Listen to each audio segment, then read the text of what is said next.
নমস্কার বন্ধুরা, আজকে আমরা কথা বলবো ডিএ মামলা নিয়ে। তো 10 বছর ধরে চলে আসা ডিএ মামলার রায় ঘোষণা দাঁড়িয়ে দুটি শর্তের উপরে। সরকারি কর্মীদের আস্থা এখন সুপ্রিম কোর্টে। তো ভিডিও শুরু করার আগে বলে দিই, এই সমস্ত ইনফরমেশন বিভিন্ন মিডিয়া, নিউজ আউটলেট এবং ইন্টারনেট থেকে সংগ্রহ করেছি। তো যে কোনো সিদ্ধান্ত নেওয়ার আগে নিজে একবার রিসার্চ করে নেবেন। এই জন্য শুরু করি।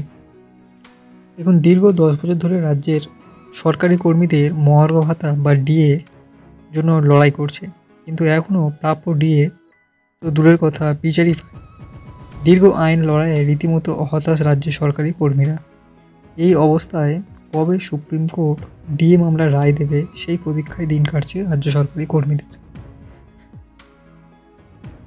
তো সুপ্রিম কোর্টে দীর্ঘ দিন ধরে শুনানি হয় ডিএ মামলার। একাধিক মামলা পিছিয়ে দেওয়া হয়েছিল। সব বাধা পেরিয়ে গত 8ই সেপ্টেম্বর সুপ্রিম কোর্টে শেষ হয়েছে ডিএ মামলার শুনানি। এবার শুধু রায়দানের অপেক্ষা। তো রাজ্য সরকারি কর্মীদের একাংশের মতে ডিসেম্বরেই হতে পারে ডিএ মামলার রায় ঘোষণা। কারণ ডিসেম্বর মাসেই 12 এবং 13 তারিখ পরপর 2 দিন বিচারপতি সঞ্জয় ক্যারল ও বিচারপতি প্রশান্ত কুমার মিশ্রের স্পেশাল বেঞ্চ গঠন হওয়ার কথা রয়েছে। ডিএ মামলার শুনানিও শেষ হয়েছে এই দুই বিচারপতির বেঞ্চে। যদিও ডিসেম্বর মাসে রায়দান সম্পর্কে এখনও নিশ্চিত নন সরকারি কর্মীরা।